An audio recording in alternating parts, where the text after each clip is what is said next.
Olá a todos, meu nome é Murilo Fernandes Saidel, estou aqui para apresentar a minha aplicação feita em Node.js, que surgiu a partir de um desafio técnico que foi proposto pela empresa Jitter, no qual me desafiou a criar essa aplicação que pudesse se conectar a um banco de dados e fazer esta gerência, vamos dizer assim, de produtos. E esse produto, ele vai ter algumas características, ele vai ter este número de pedido, valor total, a data de criação, os itens, e dentro desses itens que seriam o carrinho, né, os produtos que estão envolvidos nesse pedido, eu tenho o ID desse item, a quantidade desse item, e o preço, o valor do item, por exemplo 20, e no caso aqui eu posso ter um ou mais produtos dentro desse pedido. Então essa foi esta premissa, então eu tinha que construir uma aplicação Node.js com JavaScript que pudesse criar uma API ou uma API que fornecesse os serviços de criação de um novo pedido, resgate de dados, resgate de pedidos já feitos, atualização de algum pedido, exclusão de algum pedido e criar toda essa estrutura. Eu fiz pesquisas, eu procurei saber como que faz a estrutura desse projeto, que até então eu não tinha feito outro. Então eu cheguei da seguinte forma: eu utilizei como ferramenta as dependências Express e Prisma.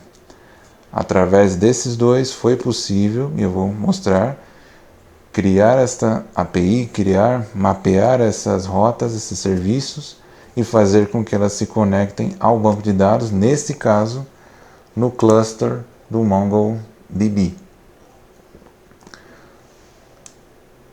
Isso.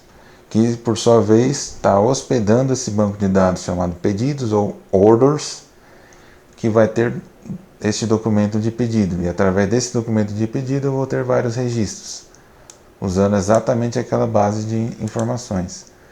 Então, para começar, eu criei esta aplicação utilizando esse comando npm init-y, considerando que eu já tenho o Node instalado, que nesse caso é a versão 22.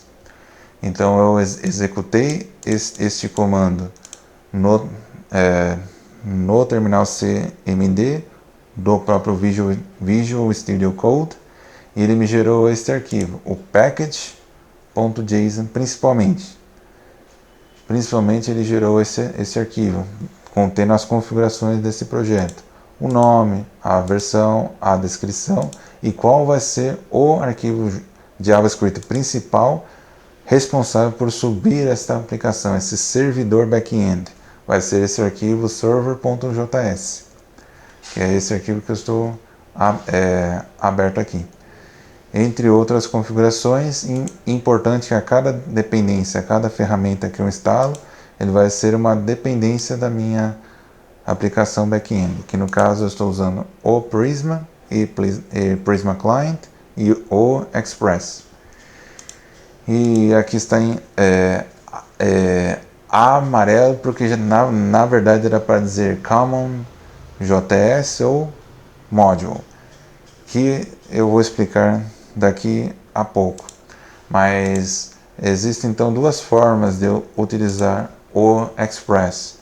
Uma das formas que ainda pode ser utilizada, que é um pouco mais antiga, e tem a forma mais atual, onde eu posso instanciar esta dependência do Express através desse comando require express e armazenar nessa constante library e utilizar a função correspondente do Express e armazenar nessa constante app. A partir disso eu tenho acesso às funcionalidades desta dependência, dessa ferramenta.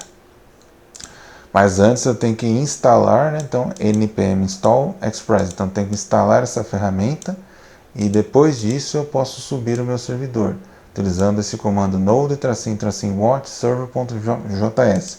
O que seria esse watch? Ele é uma opção que vai permitir com que qualquer alteração no meu código, ele vai reiniciar esse servidor com as minhas alterações, certo? E depois disso eu coloquei essas linhas de código e também essa linha aqui para dizer app.use library.json, essa função, né? Parênteses.vírgula, ou seja, dizendo que a minha aplicação ela vai utilizar o JSON como formato de recebimento de informações do front-end, que no caso é o Insomnia. O Insomnia vai servir como esse front-end para fazer as requisições para essa aplicação back-end. E em seguida eu fiz a instalação do Prisma, então npm install Prisma, --save, -dev, para ser uma dependência dessa minha aplicação, que ela precisa que o Prisma esteja instalado para conseguir funcionar. Pelo menos foi o que eu entendi. E npm install @prisma @client também. Então, mas daqui a pouco eu falo especificamente sobre o Prisma em mais detalhes, mas precisa dele. Então foi feito eu capturei esse módulo, essa classe do Prisma Client, que é esta dependência, e fiz uma instância também da função Prisma. Aliás, eu fiz uma instância do Prisma Client que eu acabei de colocar dentro dessa constante. E a partir dessas ferramentas disponibilizadas é que eu comecei a criar as rotas. Então, as rotas do tipo post, do tipo get, e do tipo put, e do tipo delete. E seguindo também do app.listen. Por quê? O app.listen vai dizer: meu servidor, ouça as requisições que vão vir da porta 3000. Ouça as requisições que vão vir desta porta de serviços 3000. Bateu nela, no mínimo você já me responde, funcionando e esperando requests, é o que me retornou. Em seguida, depois que eu comecei a criar essas rotas, então post /order, quer dizer que eu vou criar um novo pedido. Então o nome da rota é /order e post vai ser o tipo dessa rota, vai dizer que indicar que eu estou fazendo uma solicitação para criar um novo pedido. Aí todo o meu código vai funcionar dentro de uma função assíncrona, que vai ter um objeto de requisição e um objeto de resposta. O que vai ter nessa requisição? Vai ter justamente esse JSON que eu estou enviando ou algum parâmetro que eu estou enviando na rota. E a resposta vai ser esse objeto que vai permitir trazer a resposta desta requisição, esse objeto que eu solicitei. Aí assíncrona, por quê? Daqui a pouco eu explico. Então dentro daqui eu capturei, eu desmembrei, eu fiz com que eu quero pegar o número pedido, o valor total, a data de criação e a lista de itens que virão do request.body, ou seja, do corpo da requisição. São justamente esses dados. Então esses dados que eu enviei na minha requisição, eu vou capturá-los nas variáveis correspondentes de cada campo. Número pedido. E eu verifico cada um desses campos se eles estão vazios ou indefinidos por algum motivo. E caso esteja indefinido ou esteja vazio, eu vou dar como resposta o status 400, dizendo que houve algum erro, e vou enviar um objeto de mensagem explicando qual o erro. E só como exemplo, eu tenho, quando eu vou excluir algum pedido também, eu posso ter um objeto de resposta que vai dizer: opa, esse objeto com o número de pedido tal, no caso de sucesso, foi removido com sucesso. Mas se tivesse dado algum erro, eu falaria: esse número de pedido não existe, por exemplo. Então, por isso que eu criei esse primeiro if, e na sequência eu tenho o else, é o senão. Caso esteja tudo certo, não está faltando nada, está tudo correto. Então eu uso este objeto Prisma .order, então eu estou acessando a minha tabela, meu documento de pedidos, e pedindo para que faça uma criação. Uma criação é uma inserção no banco de dados. E aí que entra o papel do Prisma. Ou seja, dentro da minha aplicação back-end eu estou aguardando, por isso que é await, eu estou aguardando o resultado dessa chamada. Então por isso que é await async. Então a função ela é assíncrona porque ela depende da chamada dos dados de uma ferramenta externa. Ela depende que venha uma informação de outro lugar que vai demorar um tempo para depois continuar com a minha aplicação back-end aqui. Então, o Prisma vai ser responsável por gerenciar esse banco de dados, então ele vai ser responsável por fazer a tradução do meu código JavaScript back-end do Node.js para instruções nativas do banco de dados. Então, nesse caso, eu estou utilizando o banco de dados MongoDB, mas poderia ser qualquer outro banco de dados. Então, ele vai traduzir o meu código para um dialeto do banco de dados específico. Então, se um dia mudar esse banco de dados for outro banco de dados, por exemplo, PostgreSQL, se for o próprio MongoDB, se for um outro tipo de banco de dados, SQL ou não SQL, eu vou poder continuar utilizando o método create para inserir um registro. E como parâmetro ele recebe esse objeto de dados contendo os campos desse documento. Então, daí que é importante explicar também isso daqui. O npx prisma init, para que eu executo esse comando no terminal, ele vai gerar os arquivos prisma.config.ts, o .env e uma pasta contendo esse schema.prisma. Para quê? Porque através desses arquivos que eu vou definir qual banco de dados que eu vou utilizar e qual é o endereço dele, aonde que esse banco de dados ele existe. Então, através desse arquivo de env, eu vou exportar uma constante que vai ter o endereço do banco de dados. Endereço desse banco de dados, as informações de conexão, qual tabela, qual banco de dados que eu quero acessar. E aqui dentro do meu schema.prisma, eu vou dizer, eu vou utilizar esse cliente do Prisma para conectar ao banco de dados MongoDB, que está neste endereço, e vou criar essa tabela no banco de dados, esse modelo, esse documento, que vai ter o campo de dados, o campo ID, que vai ser do tipo texto, string, vai ser a chave primária para identificar cada registro de maneira única, default, @default auto. Por quê? Porque ele vai gerar um ID automático. É justamente esse campo, ele vai gerar esse ID de forma automática. @map_id vai dizer que eu estou renomeando esse campo simplesmente ID para underline ID, utilizando também essa notação db.objectID. Então vai ser literalmente um objeto ID. Então ele vai ser criado automático a cada registro que eu fizer. O order ID vai ser esse número de pedido, vai ser do tipo de texto também, e unique, @unique, ou seja, ele é único. Não vai poder ter outro registro com o mesmo número de ID. É uma restrição que eu estou impondo nesse banco de dados. O valor, o value, né, vai ser do tipo inteiro, que é esse valor aqui. Creation date vai ser a data de criação, do tipo datetime, então você vai ter que ter um objeto do tipo date no meu back-end.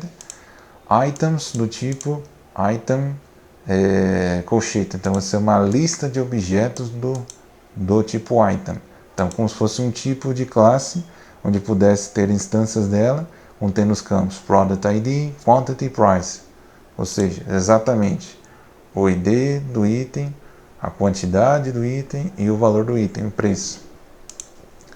E aí, com base nesses arquivos, eu consigo me conectar a essa base do MongoDB, acessar essa tabela, esse documento de pedidos e enviar os dados para inserção de um novo registro, de um novo pedido. Então vai ter o Order ID, que vai receber o valor número pedido, que vai ser justamente o JSON que eu enviei ao fazer essa requisição. Então, o value vai ser o valor, que vai pegar de valor total. O creation date é uma instância do tipo date, mas levando em consideração a data de criação que eu enviei. Os items, aí como vai ser uma lista, pode ser que eu envie um item só, ou dois itens, ou mais itens. Então, eu preciso iterar, preciso varrer essa lista de itens. Então, por isso que eu uso o set seguido de items.map. Então eu vou varrer a minha lista original e criar uma nova sequência. Então para cada produto que tiver na lista de produtos, de itens, né, cria o campo product ID recebendo do produto.id item. Então vai ser exatamente esse valor que eu passei aqui. Isso para cada atributo desse produto. Então quantidade ou quantity recebe produto.quantidade item, que vai ser exatamente essa quantidade. O price vai ser o preço, então produto.valor do item, exatamente isso daqui. Ele passa por esse primeiro, cria esse objeto, vírgula, aí passa para o próximo é esse daqui. Aí ele pega esse objeto produto que vai corresponder a esse segundo objeto. E aí ele pega esses valores naturalmente, está aqui também do jeito que eu fiz. A versão vai ser só mais um campo. E se deu tudo certo, return response.status 201, dizendo que foi criado. E eu estou enviando na resposta o objeto desse novo pedido criado. Então, ó, não tem mais nenhum registro, só tem um registro no meu cluster. Agora eu vou criar o número desse pedido final 03. Envia. Por favor, funcione.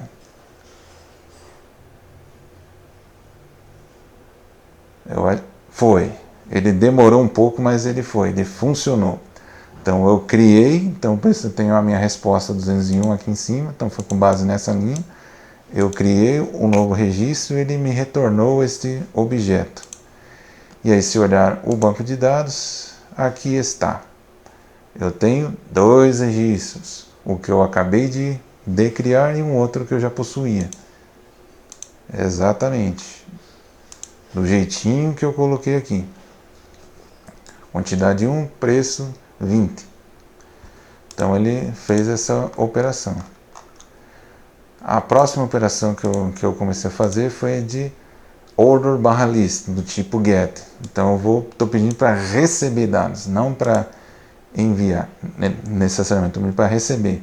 Então eu criei essa rota do order/list, do tipo get, para eu listar todos os pedidos existentes. Quantos pedidos tem aqui? 2, tem 2 registros. E aí quando eu faço essa chamada, também vou utilizar uma função assíncrona com esse objeto de requisição, objeto de resposta.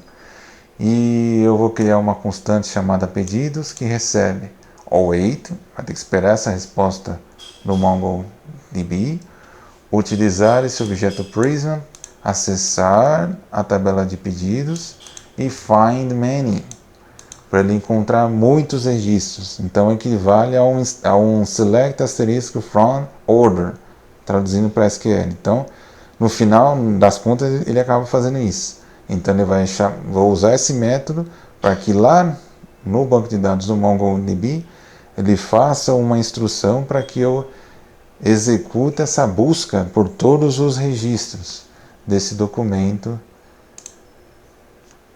de pedidos. E é o que está aqui. E aí ele me retorna isso no formato de lista, vou armazenar em pedidos e vou retornar na resposta com o status 200, dizendo que deu tudo certo, e enviando esse objeto. Aí não faz isso. Às vezes arrasta aqui um pouco ali e ele acaba fazendo isso. Mas provou que qualquer alteração ele reinicia esse servidor. E aí eu vou listar. Eu vou chamar justamente essa rota. Aí eu envio a minha requisição. Talvez ele demore um pouco, não demorou tanto. Me trouxe os 2 registros que estão na minha base de dados remota. Eu tenho 2 registros na minha base remota, ele me retornou 2 registros. Então, através do Prisma, eu fiz essa consulta sem utilizar exatamente uma instrução MongoDB específica. Ele já fez essa tradução, só utilizei o método findMany. Em seguida, similarmente também, um método do tipo get. Para quê? Para eu chamar por um pedido específico. Então, eu criei uma rota chamada /order e vou passar o número do pedido na URL. Então, é aqui, ó. Dados pedidos, então /order e vou passar o número desse pedido para ver se eu encontro ele. E isso aqui é chamado de parâmetro. Esse valor que eu estou passando aqui é chamado de parâmetro. Isso, certo? Parâmetro. Que pode-se dizer que existem 3 tipos de parâmetros. Os parâmetros que eu recebo no corpo da requisição, que é nesse formato JSON, por isso que é request.body aqui, e tem aqueles parâmetros que você passa na requisição, você simplesmente passa um valor dentro da rota. Então, através desse próprio objeto de requisição, eu acesso a propriedade de parâmetros, e dentro de parâmetros eu vou ter o número pedido, que vai ser essa informação que eu estou passando por parâmetro. É justamente essa informação aqui que eu estou passando no final. A V com final 02. E eu converto ele para string. Aí, com base nessa informação, eu aplico um try-catch para fazer um tratamento de exceção. Pode ser que encontre alguma coisa errada, né? Então, aí dentro desse try-catch, tenta para ver se dá tudo certo. Const order, estão criando essa constante para receber await prisma.order.findUnique. Então, por isso que no meu esquema, precisei definir que o order ID fosse um campo unique, ou seja, ele é único. Então, eu vou buscar um registro específico pelo campo único. Então, busca para mim aquele pedido com base no número do pedido. Então, aonde, ou seja, a minha condição, aonde o número de pedido que corresponde pela constante order ID for igual ao valor que eu enviei. Então, ele vai fazer uma consulta, buscar todos os dados da tabela de pedido, onde o campo order ID seja igual a V106, no final 002. Se ele existir, pega esse objeto de resposta e envia, que deu tudo certo, 200, e envia esse objeto que acabou de buscar do banco de dados. Isso, então, testando aqui para listar todos eles. Listou todos. Aí eu quero buscar esse com final 03, né? Toda essa informação, final 03. Então eu coloco aqui, final 03. Busca. Achou. É o que está aqui no banco de dados. Com esse order ID final 03. Que bate, ó, preço 20, quantidade 1. É a mesma informação do banco de dados, só que nesse objeto de resposta. Aí, caso ele não existisse, colocasse o final 5, eu teria esse objeto de... sim, é. Não, peraí.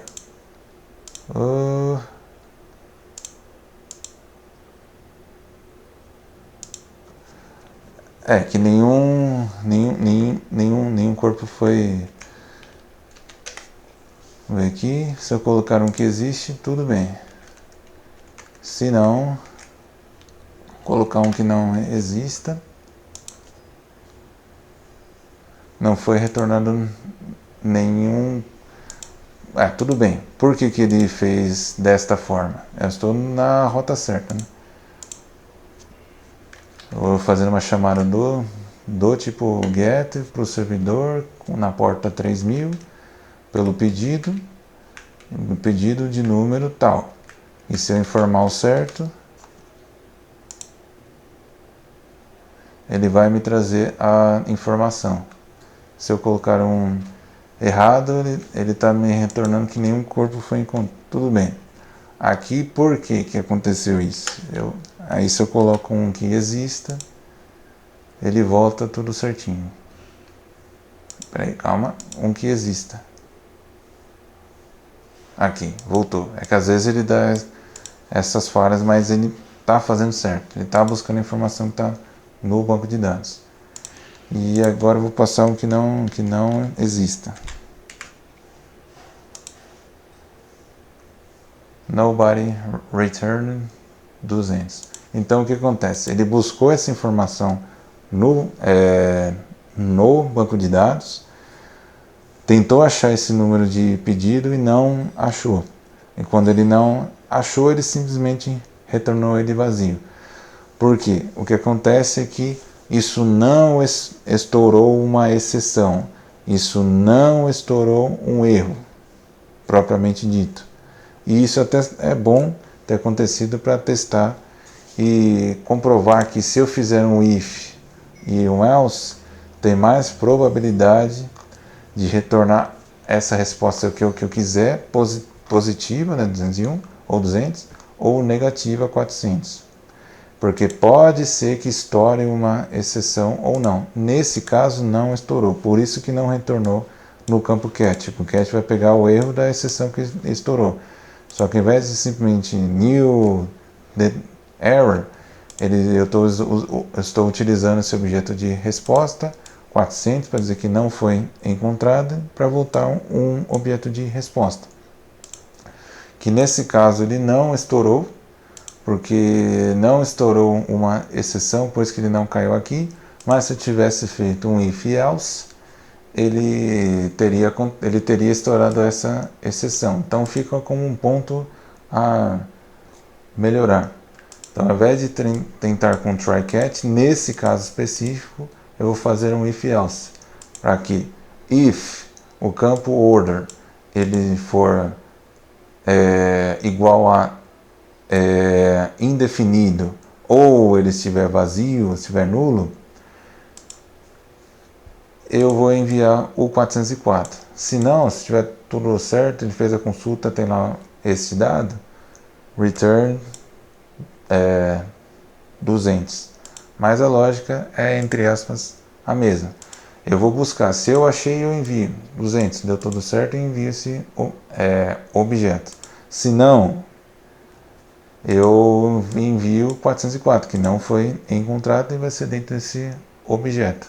Então, é só uma questão de usar um pouquinho diferente, usar uma estrutura um pouco diferente. Ao invés de try catch, vai ser um if else, da mesma forma que eu fiz nesse post, para criar um novo pedido.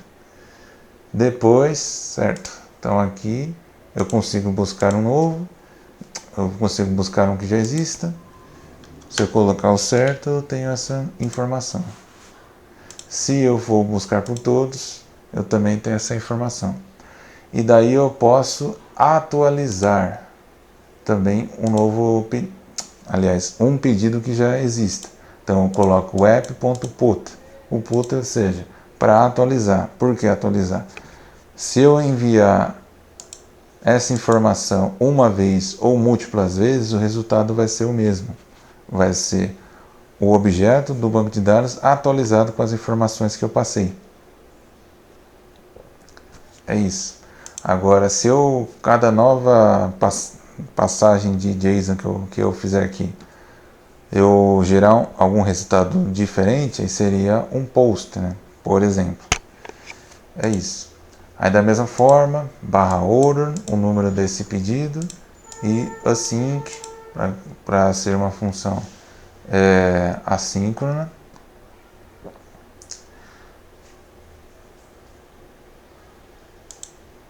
Certo. Tudo bem. Aí, certo. Aí eu venho para o put, também eu pego esse parâmetro, converto para uma string, eu capturo os campos dentro desse request body, dentro desse mesmo try. E eu, ao invés de criar, ao invés de find many, o que eu vou fazer? Eu vou fazer um update. Então, vou fazer um update, uma atualização na tabela de pedidos, utilizando o Prisma, passando como critério onde o número de pedidos seja igual ao Order ID que eu estou passando aqui como parâmetro, e os dados de atualização. Tá, eu achei aquele registro, o que eu vou atualizar? Tudo isso daqui. Você vai atualizar essa ordem de pedido, esse número de pedido, esse valor, a data de criação, os itens, da mesma forma que eu fiz para os outros, utilizando os dados que eu recebi do corpo da requisição. Feito isso, ele atualiza no banco de dados e envia uma resposta 204, que o objeto ele foi modificado. E eu envio o objeto que veio do banco de dados já atualizado. Caso estoure alguma exceção e ele ocorra algum erro e não consiga atualizar, diz, ó, o número do pedido não foi encontrado para realizar esta atualização. Retorno com 404. Eu vou fazer um teste aqui. Por exemplo, eu vou enviar alguma coisa inválida. Por exemplo, o número de pedido que não existe. Eu vou colocar no final 50. Aí eu envio essa informação. Isso, aqui deu certo. Então, no caso, pode acontecer isso. Às vezes funciona estourando alguma exceção, que foi o caso desse update, desta atualização. Então, enviei alguma informação inválida, por exemplo, esse número de pedido que não existe. No caso aqui 02, mas seria aqui, tudo bem. Mas aqui seria a informação que seria atualizada. Mas eu passo aqui o 50, para provar que não tem nada a ver. Aqui é por aqui que ele usa esse Order ID, e aqui são os dados de atualização. Aí ele verificou que não foi possível atualizar um objeto que não existe. Aí sim ele pegou esse erro e retornou com o erro 404 e com a mensagem personalizada. Ai, ai. Tem que tomar cuidado quando eu arrasto alguma coisa, ele é muito sensível.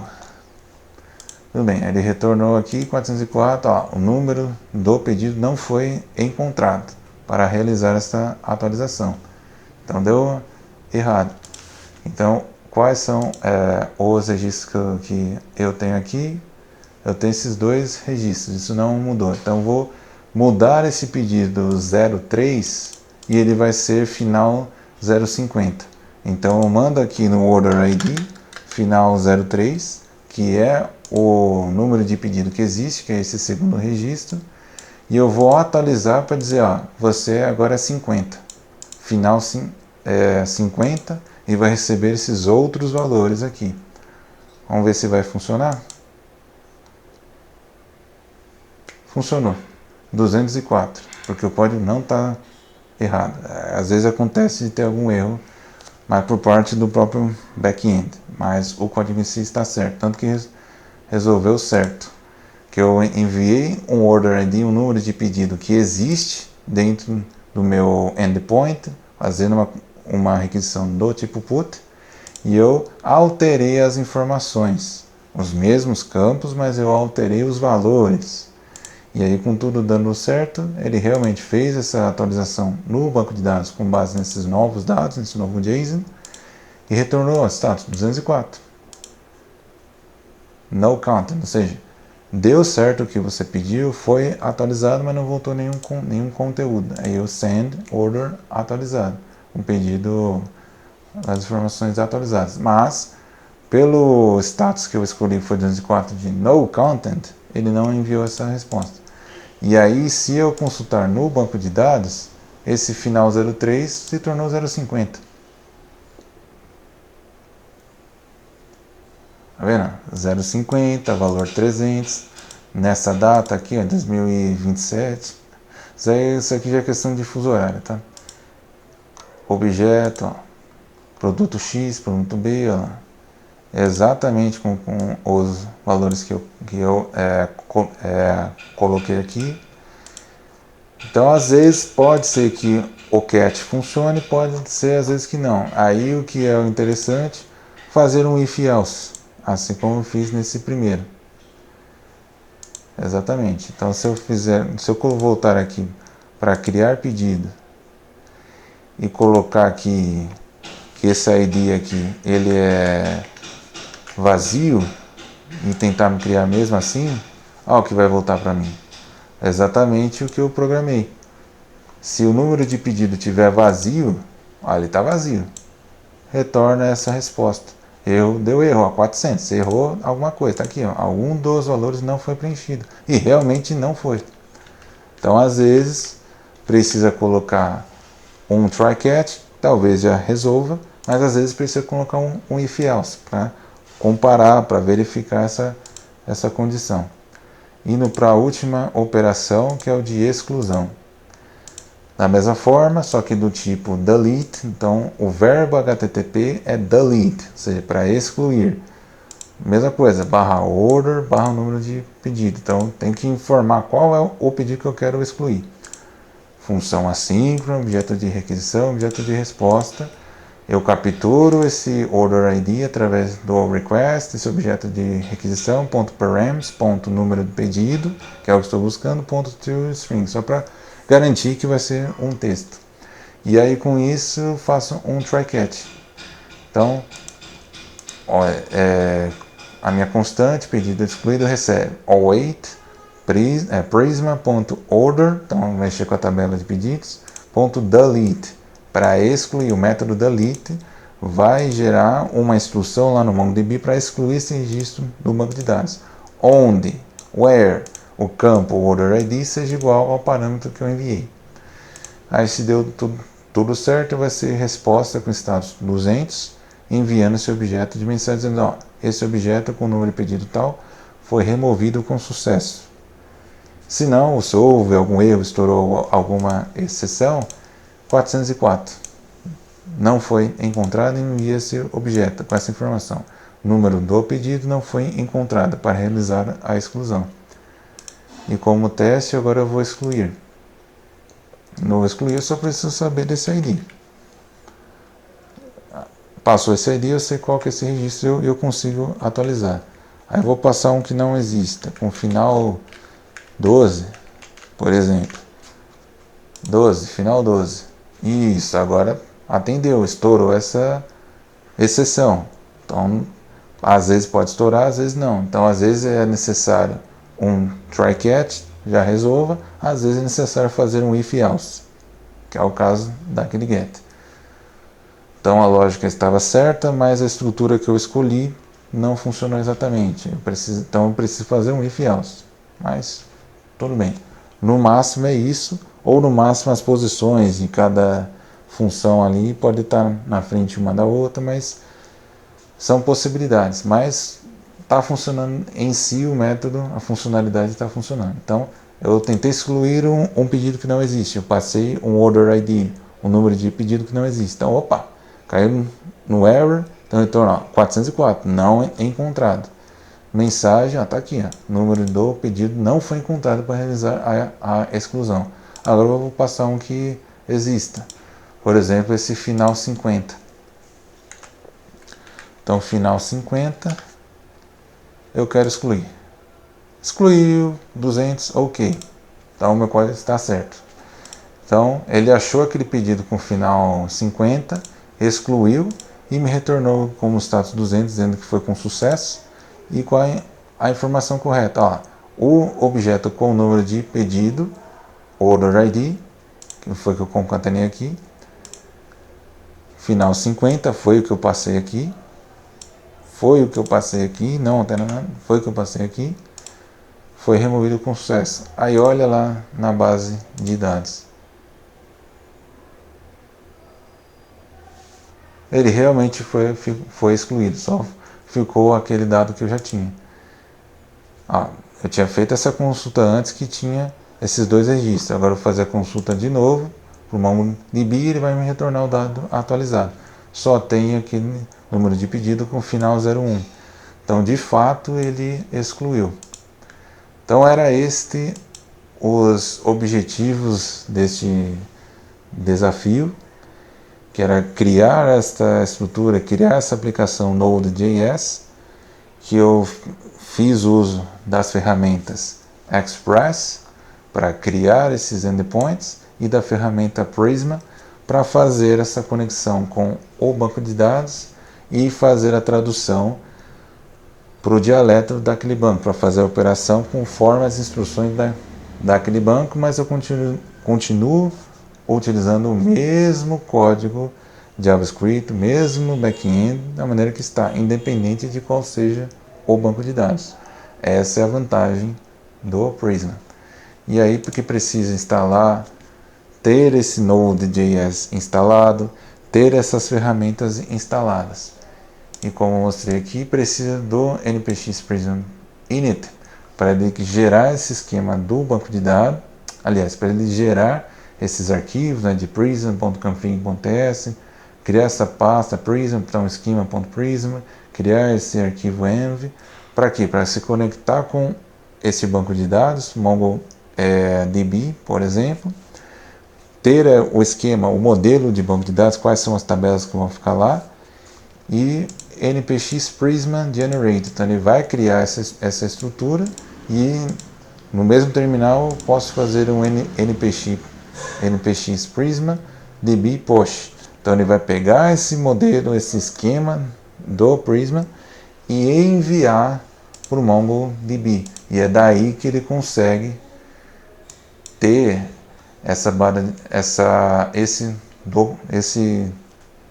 esse documento de pedidos, com base na estrutura que eu defini nesse arquivo aqui.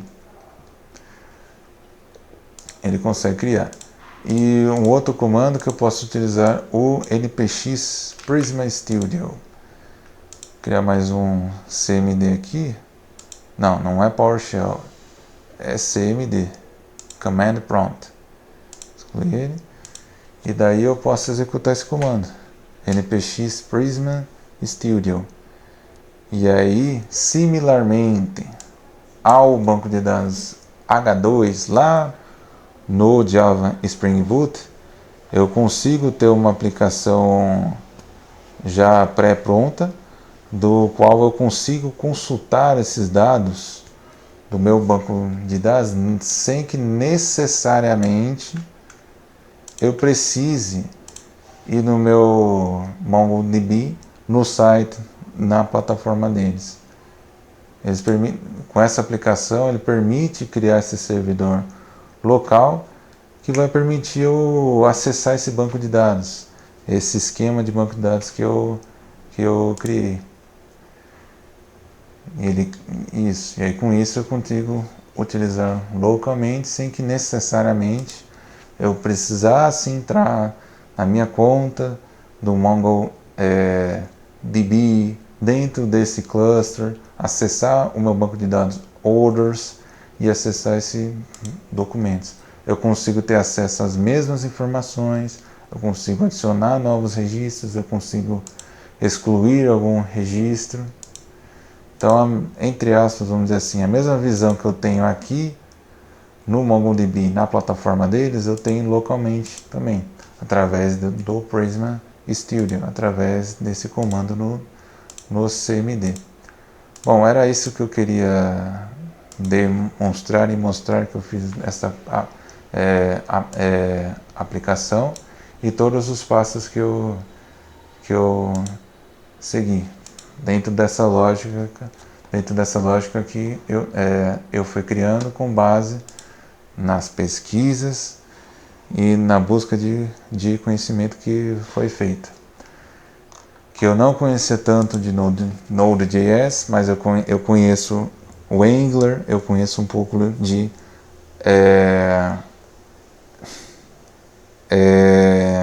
React. Então eu conheço um pouco da parte de front-end utilizando o Node, o Node em si, mas mais para esse lado do front-end. Então realmente foi um desafio para mim criar, vamos dizer assim, uma nova API, porém usando o JavaScript do lado do servidor, que no caso é o Node .js. Então eu acho que era isso que eu queria mostrar. Eu mostrei todas as operações que foram feitas. Elas foram todas executadas pelo Insomnia, para eu criar algum pedido novo, para eu listar os que já existem, buscar um em específico. Certo? Então o final, eu tenho aqui o final 01, então vou buscar o final 01. Busquei, fui lá no banco, achei, me retornou. Para eu conseguir excluir, foi removido com sucesso, e vocês viram que tinha mais de um novo registro aqui, e eu informei qual foi esse número de pedido, ele foi lá e excluiu. Da mesma forma eu consegui atualizar também. Então foram essas as operações. Muito obrigado e até a próxima.